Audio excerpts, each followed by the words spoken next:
आशा अपने सास ससुर के साथ बिल्कुल भी अच्छा बर्ताव नहीं करती थी। उसका पति सुनील भी अपने माता पिता के साथ बड़ा ही रूखा व्यवहार करता था। अब उनके बेटे की शादी मेघा से हो गई है और हवा का रुख बदल रहा है। मेघा, चलो आओ, रसोई में आकर मेरे साथ रात का खाना बनाने में मेरी मदद करो। मम्मी जी, मैं अभी सीरियल देख रही हूँ। अभी तो शाम होने में भी टाइम है, मैं थोड़ी देर में आती हूँ। बहू, तुम्हें सुनाई नहीं दिया मैंने क्या कहा? मम्मी जी, शायद आपको सुनाई नहीं दिया जो मैंने कहा। आशा रसोई में जाकर सारा खाना खुद बनाती है और मेघा अपनी दादी सास ससुर के साथ बैठकर बातें कर रही होती है। आशा को बहुत गुस्सा आता है।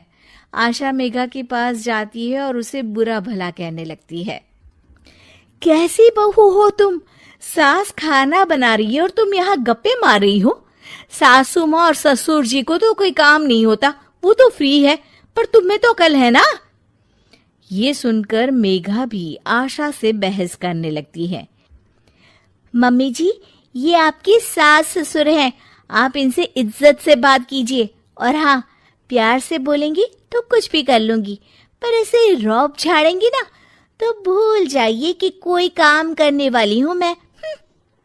क्या? तुम्हारी इतनी हिम्मत? मेरी ही किस्मत फूटी है जो मुझे तेरे जैसी नालायक बहू मिली है। नहीं मम्मी जी, आपसे ज्यादा खराब किस्मत तो दादी सास की है, जिन्हें आप जैसी बहू मिली। आशा ये सुनकर तिल मिला उठती है। क्या कहा तुमने? आशा मेघा का हाथ पकड़ती है और कमरे से बाहर ले जा रही होती है। तभी वहां रोहित आ जाता है और मेघा उसे देखकर रोने का नाटक करने लगती है। देखिए, देखिए आपकी माँ मुझ पर कैसा अत्याचार कर रही है।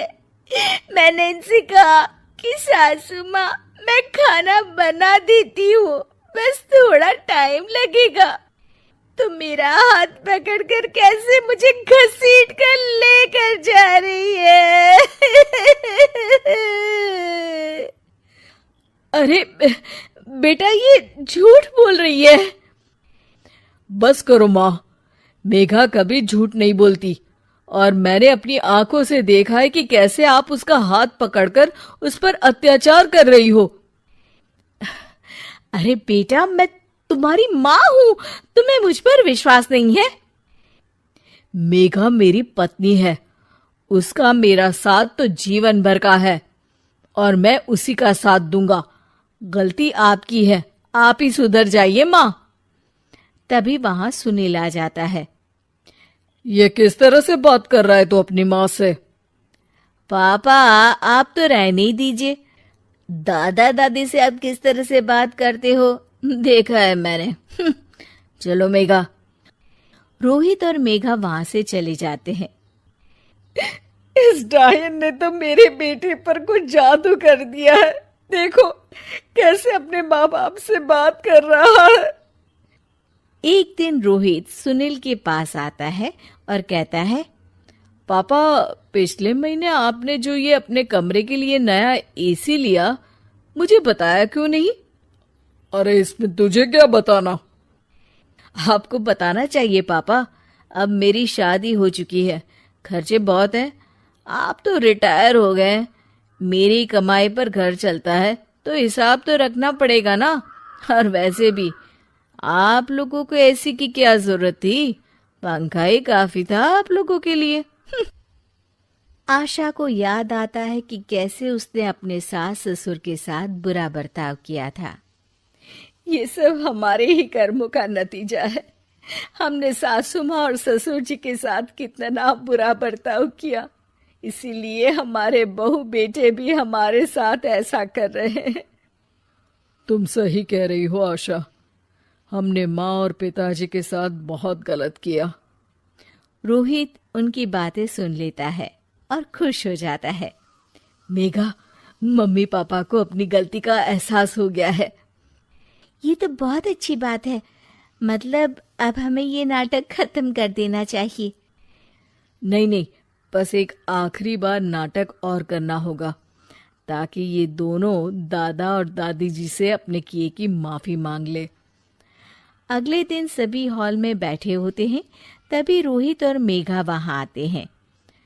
मम्मी, मैं सोच रहा था, मतलब मैं और मेघा सोच रहे हैं कि। मम्मी जी ये कहते हुए जरा शर्मा रहे हैं। मैं ही बता देती हूँ। हम सोच रहे थे कि आप दोनों को वृद्धाश्रम भेज दें। आशा और सुनील ये सुनकर दंग रह जाते हैं।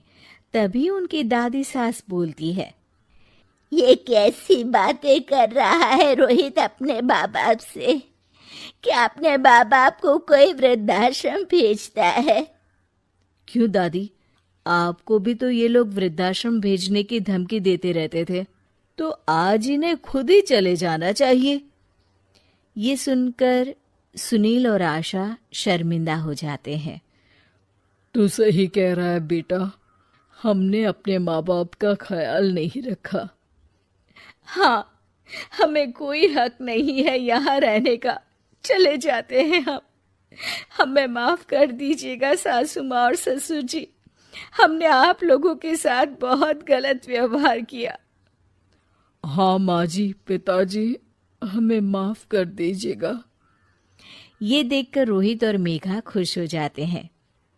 आप लोग कहीं नहीं जाएंगे। आप लोगों को वृद्धाश्रम भेजने का मैं सोच भी नहीं सकता। ये तो मैं और मेघा नाटक कर रहे थे ताकि आप लोगों को अपनी गलती का एहसास हो। आशा और सुनील को अपनी गलती का एहसास होता है और वो सब एक खुशहाल परिवार की तरह रहने लगते हैं।